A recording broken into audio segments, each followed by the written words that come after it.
Thank you Sagar గారు. పవన్ గౌడ్ గారు, ఒకసారి మీరు చెప్పండి. ఈ కేసీఆర్ గారు తీసుకున్న అనేక నిర్ణయాలతో రైతాంగం, తెలంగాణలో రైతాంగం మీకు సపోర్ట్ చేసిన మాట వాస్తవమైనా ఒక రుణమాఫీ విషయానికి వచ్చినప్పుడు కొద్దిగా అది పడలేదు అనే అసంతృప్తి వల్లే కాంగ్రెస్ పార్టీ వైపు రైతులు చూశారు అనేది ఒక ప్రధానమైన అభియోగం. అయితే ఇప్పుడు వాళ్ళు అంటే నిన్న కేటీఆర్ గారు పావు వంతు వరకే ఇది వస్తుంది, మిగతా వాళ్ళకి ఇది రావట్లేదు, మొత్తం అందరినీ ఇందులో ఇంక్లూడ్ చేయాలి అని బీఆర్ఎస్ బలంగా వాదిస్తుంది.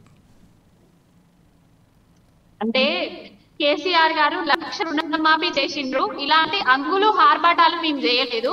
ఇంకొకటి ఏంటంటే కేసీఆర్ గారి గవర్నమెంట్ ను దించింది లక్ష రుణమాఫీ చేయకపోవడం కాదు, వీళ్ళు ఏవైతే చెప్పిండ్రో అలవి కాని హామీలను మసిపూసి మారేడుకాయ చేసిండ్రు దొంగ మాటలతోటి జనాలను. అవి నమ్మి వీళ్ళకు ఓట్లేసి అధికారంలోకి తీసుకురావడం జరిగింది. తీసుకొచ్చిన తర్వాత సంక్షేమ పథకాలన్నిటికీ కోత పెట్టి సంక్షేమ పథకాలన్నిటినీ నిలిపేసి ఇప్పుడు రైతు బంధు పైసలను 1,00,000 లోపు రుణమాఫీ 1,00,000 లోపు రైతులకు రుణమాఫీ చేస్తున్నారు. ఆ 1,00,000 లోపు రైతులు కూడా అందరికీ కాదు, కొందరికే కొర్రీలు పెట్టి డిసెంబర్ 9వ తారీఖు నేను వస్తా, ప్రతి రైతన్నకు 2 లక్షల రుణం మాఫీ చేస్తా అని చెప్పిండు. ప్రతి రైతన్నకు 2 లక్షల రుణం మాఫీ చేయాల్సిందే. అరాకొరగా రుణం మాఫీ చేస్తే ఊరుకునే ప్రసక్తి లేదు. డిసెంబర్ 9వ తారీఖు వేయింది, అన్ని పోయినాయి. ఆగస్టు 15 లోపు చేస్తా అన్నాడు కదా, ఆగస్టు 15 లోపు వరకు కూడా మేము వేచి చూస్తాం. ప్రతి రైతన్నకు 100% 2 లక్షల రుణం మాఫీ చేయాల్సిందే.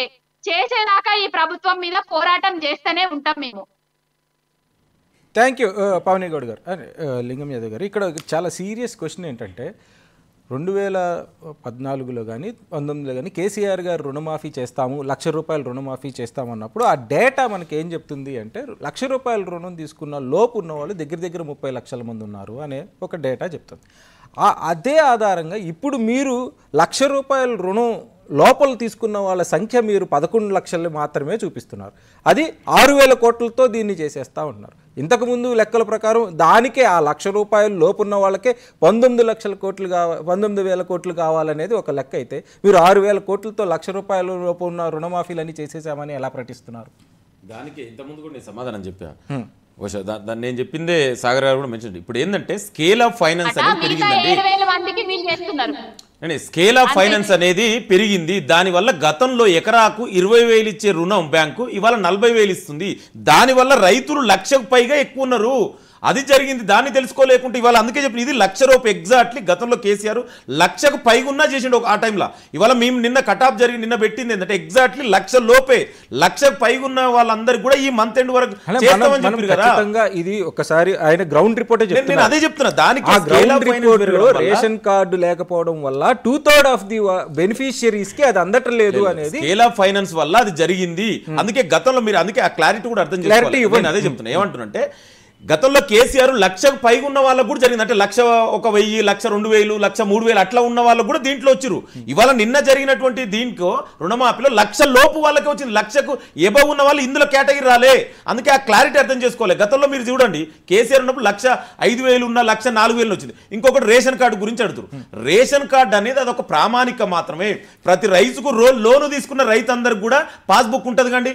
మనం మాట్లాడుకోవటం కాదు, గ్రౌండ్ రిపోర్ట్ లో అది జీవోగా రాకపోవడం వల్ల అధికారులు ఇవ్వట్లేదు అనేది దానికి కూడా చాలా స్పష్టంగా చెప్పిండండి. జీవోలనే ఉంది. బహుశా పెద్దలు కూడా సాగర్ గారు కూడా నేను ఆ జీవో చూసి ఉండొచ్చు. నేను ఇంకా కావాలంటే మీకు మళ్ళీ ఒకసారి కూడా చదివి చూపిస్తాను. మీరు ఒకసారి జూమ్ పెట్టినా రేషన్ కార్డు లేని రైతులు అర్హులైన రైతుల కుటుంబాన్ని ఆందోళన చెందవలసిన అవసరం లేదు. అలాంటి రైతులు ఎవరన్నా ఉన్నా కూడా వ్యవసాయ శాఖ ద్వారా ప్రత్యేక ఆన్లైన్ పోర్టల్ ఏర్పాటు చేయడం జరిగింది. అది మండల స్థాయిలో ఉంటది. 30 రోజులలో ఏదైనా సమస్య నిన్న జరగలేదు. లేదు 30, నేను అదే చెప్తున్నా. 30 రోజుల్లోపు ఆ సమస్యని ఫీల్డ్ వెరిఫికేషన్ ద్వారా అర్హులైన రైతులకు ఎవరికి అన్యాయం జరగదండి. ఇది రాసి పెట్టుకోండి. ఇంకొకటి ఇవాళ రేషన్ కార్డు అంటారు. మరి 10 ఏళ్లుగా ప్రజాస్వామ్యంలో 5 సంవత్సరాలకి భారతదేశం రాజ్యాంగం ప్రకారం 5 సంవత్సరాలకు ఒకసారి ఎలక్షన్ జరుగుతుంది. మరి 10 ఏళ్లుగా రేషన్ కార్డు ఎందుకు ఇవ్వలేదండి? దీనికి కారణం ఎవరండి? కేసీఆర్ కదా. ముక్కు నేలకు రాసి తెలంగాణ రైతాంగానికి క్షమాపణ చెప్పాలి. అంటే 10 ఏళ్లు నీకు సమయం సరిపోదా ఒక రేషన్ కార్డులు ఇవ్వడానికి? నీ కొడుకుని బిడ్డని అల్లుడిని చేస్తావు, ఎమ్మెల్యేని మంత్రుల్ని ఓడిపోతే ఎంపీ చేస్తావు, రాజ్యసభ చేస్తావు. మరి ఎందుకు చేయలేదు నువ్వు? 10 ఏళ్ళు చిన్న సమస్య అండి. పావని గారు ఉట్టిగా మాట్లాడితే కాదు. 10 ఏళ్ళు సరిపోదా అండి ప్రజాస్వామ్యంలో ఒక రేషన్ కార్డు ఇవ్వడానికి? క్షమాపణ చెప్పాలి. ఏం మాట్లాడతారండి? వేరుగా మాట్లాడతారు. వేగ్గా మాట్లాడతారా అండి? రేషన్ కార్డు ఎందుకు ఇవ్వాలని సూటిగా ప్రశ్నిస్తున్నా. పావన్ గారు ఇంత చెప్తారు కదా, 10 ఏళ్ళు, మరి 10 ఏళ్ళు సరిపోదా అండి? ఒక రేషన్ కార్డు ఇష్యూ చేయడానికి 10 ఏళ్ళు సమయం సరిపోదా? ఏం చేసినావు మరి? ఆ రోజు ఏం చేసినావు? ఏం చేసినావు? 10 ఏళ్ళు కొద్దిగా వేగ్గా మాట్లాడడం కాదు. అందుకే జీవోలో చాలా స్పష్టంగా చెప్పినావు, రేషన్ కార్డు లేని వాళ్ళకి ఇది ప్రామాణికం కాదు, పాస్బుక్కే ప్రామాణికమని. అయినా కూడా ఇంప్లిమెంటేషన్ లోకి వచ్చిందా రాలేదా అనేది డిఫరెంట్ గా అండి. ఇది ప్రజాప్రభుత్వం. రైతులు ఎవ్వరు కూడా కాంగ్రెస్ ప్రజాప్రభుత్వంలో ఆందోళన పడవలసిన అవసరం లేదు. ఎవరికైనా ఏదైనా సమస్య ఉంటే ఇప్పుడు పావన్ గారికి నేను మీ మైక్ టీవీ ద్వారా విధి విధానాల్లో మార్పులు రావాలని సాగర్ గారు చెప్పినందుకే చెప్తున్నా. సాగర్ గారు కూడా పెద్దలు జీవో చూసి ఉంటారు. నేను అదే చెప్తున్నా, జీవోలోనే చాలా స్పష్టంగా ఉంది. ఇది చూడండి, నేను అదాంట్లో ఏదైనా ఉన్నా కూడా 30 రోజులలో సమస్యని పరిష్కరిస్తాం. ఇది ప్రజాప్రభుత్వం అండి. ఏదైనా సమస్య ఉన్నా పరిష్కరించడానికి ముఖ్యమంత్రి మంత్రిమండలి సిద్ధంగా ఉన్నారు. మీరు 10 ఏళ్ళు ఏం చేసినా మీ గడిలలో మాకు తెలియదా అండి? మీరు కనీసం 10 ఏళ్లలో రేషన్ కార్డు ఇంకా కూడా దాన్ని కూడా జస్టిఫై చేసుకుంటే నేను ఏం చెప్పాలండి? నువ్వు 10 ఏళ్ళు, చిన్న ప్రశ్న అండి, 10 ఏళ్లలో ప్రజాస్వామ్యంలో పవన్ గారు ఒక్క నిమిషం వాళ్ళు స్పష్టంగా అడుగుతుంది ఏంటి అంటే 10 ఏళ్లలో తెలంగాణ వచ్చిన తర్వాత 10 ఏళ్లలో ఎందుకు రేషన్ కార్డులు ఇవ్వలేదు? దాని వల్ల ఇప్పుడు ఒక పెద్ద సమస్య వస్తుంది కదా.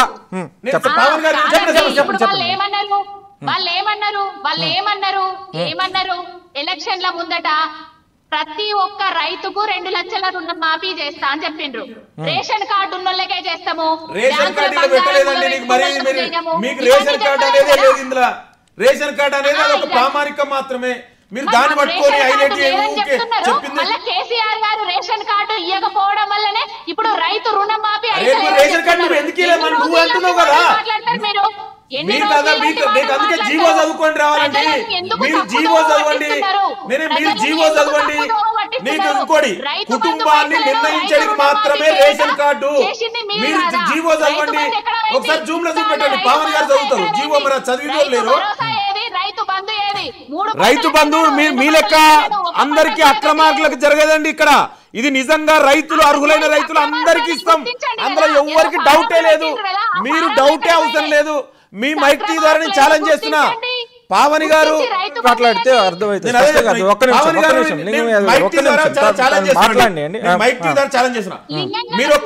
ఒక్క నిమిషం పావని గౌడ్ గారు ఒక్క నిమిషం ఆయన మాట్లాడిన తర్వాత మీరు మాట్లాడుతారు కానీ ఒక్క నిమిషం ఆగండి. నేను మైక్ టీ ద్వారా ఛాలెంజ్ చేస్తున్నాను పావన్ గారికి. ఇక జీవో ఒకసారి చదువుకోనండి, లేకపోతే ఇక్కడన్నా మీరు జూమ్ చేసి ఆమెకన్నా చదివి చూపండి. రేషన్ కార్డు అనేది ప్రామాణికం కాదు, అది ఒక కుటుంబాన్ని నిర్ణయించడానికి మాత్రమే చాలా స్పష్టంగా ఉంది. ఇంతకంటే ఇంకొకటి, మీరు 10 ఏళ్లలో మీరు ఏం చేసిరో అందరికీ తెలుసు. ఇంత స్పష్టంగా ఉన్నదాన్ని కూడా ఇంకొకటి, మీరు ఎవరైనా అర్హులైన వ్యక్తులకు రాలేదు అంటే ఇక్కడ ఇదే జీవోలు ఉంది. నేను ఇవి పెట్టడం కాదు, ఇది గౌరవ ముఖ్యమంత్రి గారు తెలంగాణ రాష్ట్ర ప్రభుత్వం విడుదల చేసిన జీవోలే. ఎవరికైనా ప్రాబ్లం ఉంటే రేషన్ కార్డు లేని అర్హులైన రైతులు ఆందోళన చెందవలసిన అవసరం లేదు. ఇక్కడ ఉందండి స్పష్టంగా. ఇది నా వేగ్గా చెప్పడం కాదు.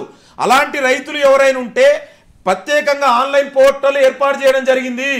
మీరు ఎవరైనా అట్లాంటి వాళ్ళు, పావని గారికే చెప్తున్నా, మీ విలేజ్లో మీ పక్క విలేజ్లో నీకు సంబంధించిన వాళ్ళు ఎవరైనా రైతులు, నిజమైన అర్హులైన రైతులకు అన్యాయం జరిగితే 30 రోజుల్లోపు ఫీల్డ్ వెరిఫికేషన్ చేస్తారు మండల వ్యవసాయ అధికారులు. మీకు అలాంటి నష్టమే జరగదు. ఇది లింగం యాదవ్ గారు, పావని గౌడ్ గారు అడుగుతున్న ప్రధానమైన ప్రశ్న ఏంటంటే, ఎన్నికల సమయంలో మీరు ఈ షరతులన్నీ పెట్టలేదు కదా, దానివల్ల 30 లక్షల మంది రైతులు కోల్పోతున్నారు కదా అనేది వాళ్ళ కోల్పోవడం ఎక్కడ లేదండి. ఇది షరతులు ఇప్పుడు పెట్టింది కాదు, నియమ నిబంధనలు అనేది గత ప్రభుత్వం పెట్టినాయి, మీరు కొత్తగా పెట్టలేదండి. ఇవ్వకపోవడం వల్లనే రైతులకు రుణం మాఫీ అయితలేదు అని చెప్పిండ్రు.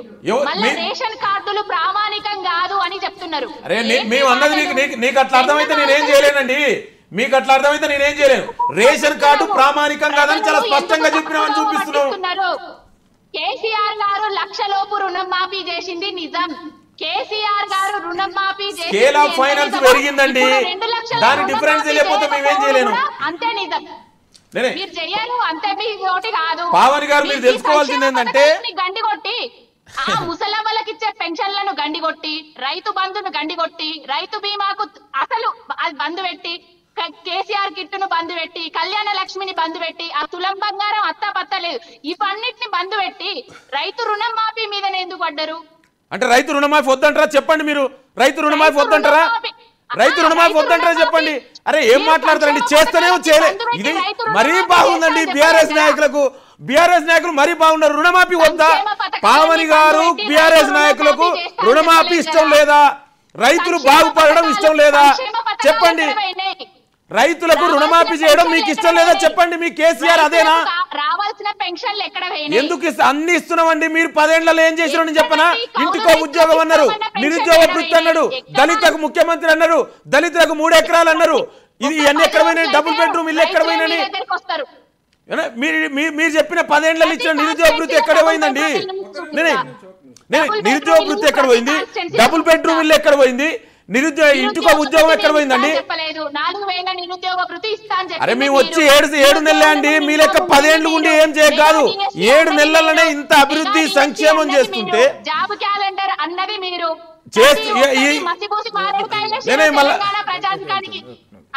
పావని గారు మీరు తెలుసుకోవాలి ఇదే మీ ప్రభుత్వంలో ఎన్ని ఉద్యోగాలు ఇచ్చారండి ఎన్ని ఉద్యోగాలు ఇచ్చారు ఇవాళ ఈ ప్రభుత్వం వచ్చిన తర్వాత మొన్ననే గ్రూప్ 1 సక్సెస్ఫుల్ కంప్లీట్ చేశాం మెగా డిఎస్ చేశాం 30,000 ఉద్యోగాలు ఇచ్చాం మీరు 10 ఏళ్లలో ఏం చేసిరు చెప్పండి నిన్న తెలంగాణలో రైతు రుణమాఫీ మొదలైంది ఆ రుణమాఫీలో దగ్గర కొన్ని ఇప్పటికే 6,000 కోట్ల నిధులు ప్రజలకి ట్రాన్స్ఫర్ అయినాయి అనేక ఖాతాల్లోకి జమ అయింది